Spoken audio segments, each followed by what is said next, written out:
learn about how to find the prime numbers in a given range. Okay, so this is one of the famous topics. Okay, let's find out how to build the logic. Okay, so first of all, before starting this, we should know what is prime number. A prime number is a number which is divisible by only one and itself. For example, 7. 7 is divisible by 1 and itself. Take 13, 1 and itself. But if you take 14, 1 is divisible, okay. 14 is also divisible, okay. But 2 and 7 also divisible. Okay, see here 2 and 7 also divisible. So it is not a prime number. Okay, how to find whether a number is prime number or not? It's nothing but divided by infinite numbers, right? Let's see what exactly I'm talking about. See, 7. Suppose I want to find whether 7 is a prime number or not. I can write like 7 by 1, 7 by 2, 7 by 3.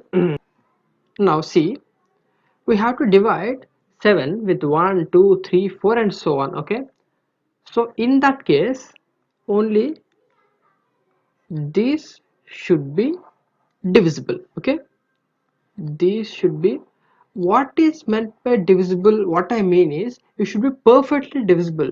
If it is perfectly divisible, then we can say that the remainder is 0. Okay, you can see that here also remainder is 0, here also remainder is 0. So how to write the logic for this? Because in here below you can see that there are infinite numbers are there. You have infinite numbers.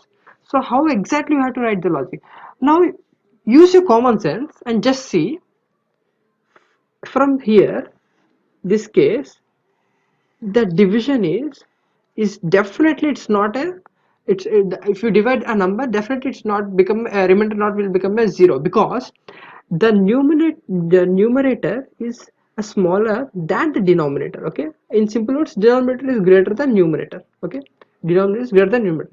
Since if we divide this, definitely the remainder will not equal to 0, so we can neglect this case. Okay, now we have this range. Okay, we have this range. In this range, if we divide the number with 1 2 3 4 5 6 7, we can neglect these cases also, because any number divisible by 1 and itself is also results in remainder 0. So we need to check from 2 to 6. So what is the observation?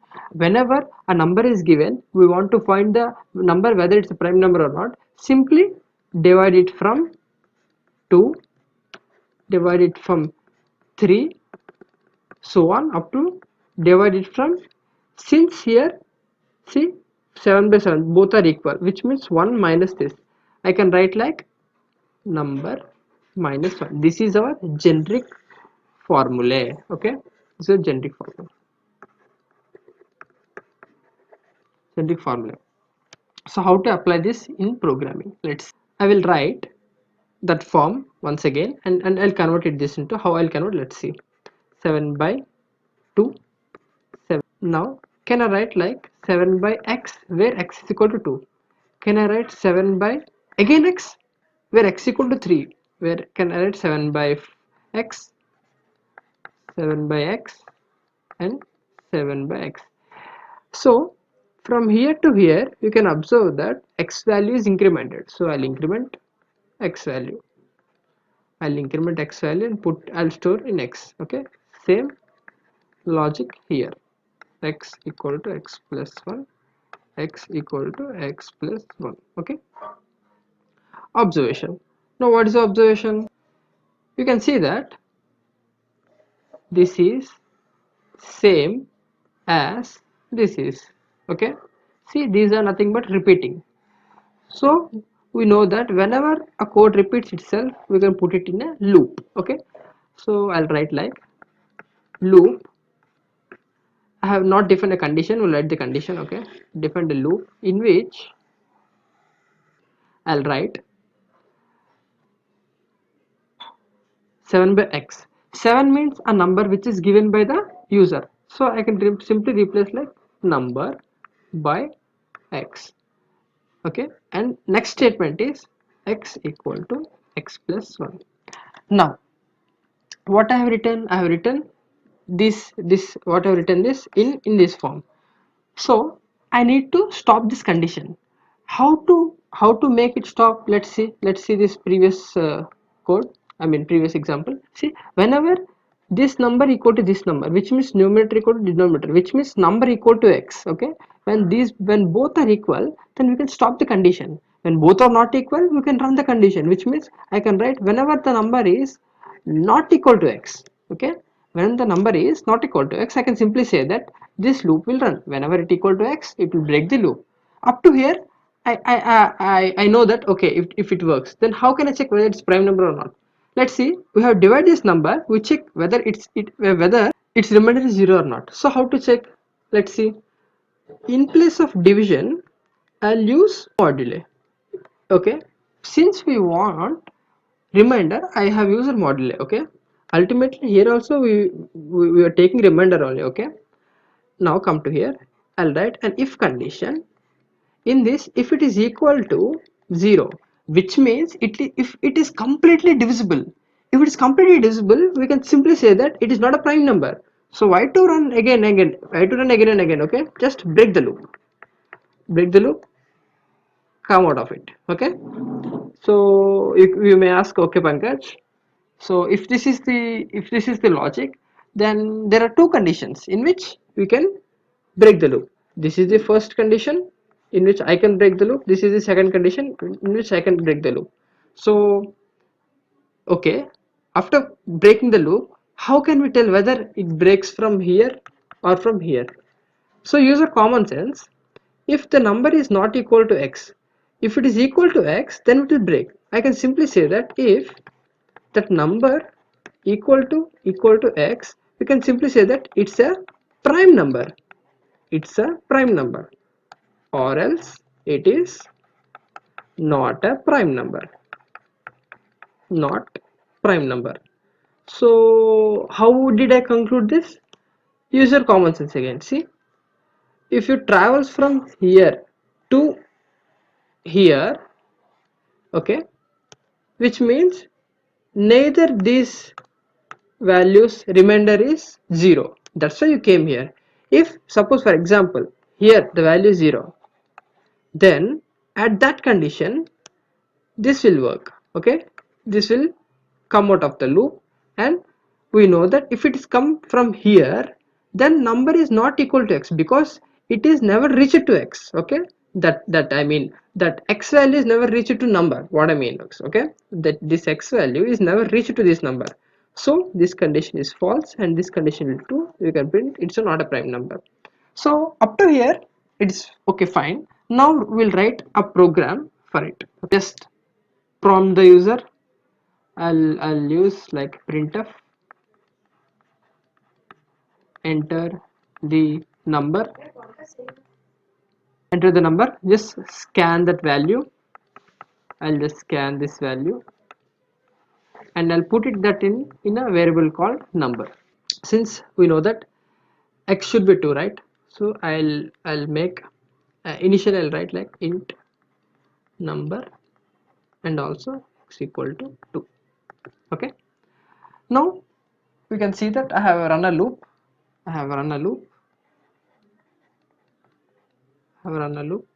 While the condition is whenever the number is not equal to x. Okay, if what we have that x value, right, that x moduli with 2 is equal to 0, in this I'll just break the loop. Okay, I'll break the loop. While coming to here, I have to increment the x value, so I'll increment the x value. Okay, simple condition. If that number is equal to x, then I can simply say that it is not a prime. Okay, or else it's just a prime. So this is our code. Okay, now we have to use this code to what we call find the range. Okay, to find the in between range. For example, if I given 100 to 200, in between I have to print all the prime numbers. So how to do that? Okay, in order to do that, we should first make this as a function. Okay, from here I'll make this as a function. Let's see how I'll make it. Okay, I'll just erase. Now see, I want to make it as a function, because what's my idea is, if I make it as a function, here is my idea. See, here is my logic. If I make it as a function, I'll run a for loop. Okay, in for loop I'll initialize I with 200, and my stopping condition will be I should be less than or equal to 300. So I'm including, sorry, 100 to 200, right? 100 to 200. Okay, so I have 100 and 200 also. Okay, and I'll increment the value. Now if I write a function which the function name, I'll put it as, since it's a, we're finding prime number, I'll put it as a prime, in which I'll pass I as an argument. See, I will travel definitely from 100 to 200. So prime function will take 100, 101, 102 and so on up to 200. Okay, and check whether if it is true or not. So what I will design is, whenever it is a prime number, I will I will return, function returns 1. Okay, if it is not a prime number, the function returns 0. So simply I can say that if it returns 1, I want to print that value. I want to print that I value. Simple. Okay, fair enough. We'll see. So I have written the logic, just I have to make this work. Okay, whenever I is a prime number, I should get 1 as an output. If I'll get 1 as an output, if 1 means true, 1 means true, right? If it is true, then I will be printed. So since this is a prime number, we got 1. If it is 1, then definitely this I value is a prime number. That's will print here. Okay, so how to write this function? Let's see. See, I want to since this name is prime. Okay, since this name is prime, I'll write as prime. Okay, what is an argument? Argument is an integer. Okay, I'll take integer number. Okay, fair enough. Up to here, fine. What is the return value? Return value is, I'll take as an integer. Okay, I consider 0 as a fail condition, 1 as pass condition. Okay, you can use both. Okay, I mean you can use 1 as a fail condition, 0 as a pass condition. This is my convention. Okay, this is how I work. Okay, start. See, whenever the number is equal to x, which means we have come to the last position. Okay, let's see, I'll show you. See, this is the last question. Okay, if we reach this, okay, if we reach this, we can simply say that the number is a prime number. So if it is a prime number, I have to return the number as 1. Okay, return value is 1. Ultimately it will be 0. So this is my function. Okay, this is my function in which I have inputted the number which is taken from here. Okay, and according to this we will get the answer. Let's see for one example. Let us take 100 as an example. Okay, first value 100. 100 will go from here to here. From this function is called, it will go from here to here. In this 100 will be placed. 100 is not equal to 2. Yes, 100 is not equal to 2. It's a true value. So 100 modulo with 2, which means 100 will divide by 2 and the remainder is 0. So definitely it will not work. Okay, if it, I mean, this loop will not continue because it will break, because this condition is true. It will come out of the loop. Okay, since number is 100 and x is 2, both are not equal. If both are not equal, it will return 0.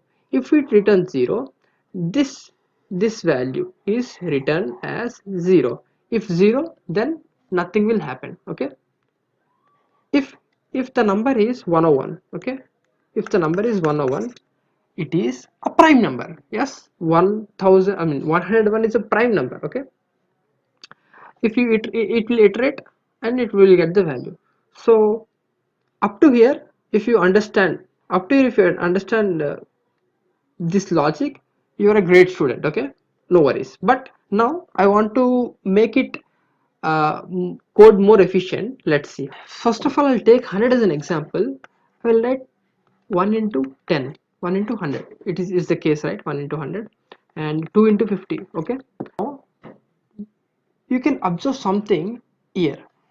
Pattern. See the pattern. If you understand the pattern, you got the logic. See, around this, it's just a mirror image. See, 520, 520, 425, 425, 250, 52. So I can simply remove these values. I can remove these values. So these are my values, which is nothing but a square root of 100, which is 10. Okay, which means from 2 to 10, I got all the values. I got all the values 2 to 10. If you don't believe me, let's check them. 1, 2, 4, 5, 10. But you may ask 100, 50, 25, 20 are not in between. Use your common sense. It can be written as 10 into 10. It is in between the range. 50 can be written as 10 into 5. It can be written as 5 into 5. So all these are in between ranges. So what my point is, we have to run a loop from 2 to that number, square root. Okay, it will also work. Okay, so see, this is just to optimize it. Okay, if you leave it, if you suppose, if the number is very large, from 2 to that number we have to iterate. Okay, we have to iterate like this. If this is a square root, then it will reduce. Look, it is very in compact form. Okay? You can make this as a function, you can make this as a function, or that as a function. Okay, you can use it this or this. Okay, so up to whenever, I mean, whenever you are in a college, or okay, anything is valid. But when you work in anywhere, or you have to optimize something, then definitely use this method. Okay, I'm not gonna write this code because I have written the code for this. Okay, so it's your duty just to replace this with that logic. Replace with this that logic, and you can simply, for in place of while you have to use for. That's it, simple. In place of while you have to use for. Okay, in place of while I have to use for. See, the variables I have changed. You can check out. Okay, you can see that. See, here I have just prompt the user and taken the value, and you can see that previously I said, in while writing the program, here there is a small mistake. I have rectified that. Okay, in that I have written like x modulo 2, and that's wrong. Okay, this is number modulo with x. We'll test this whether it works or not. Okay, let's see. Okay, we'll just run it, enter the number. If I enter 5, it says 5 is a prime number. Yes, 5 is a prime number.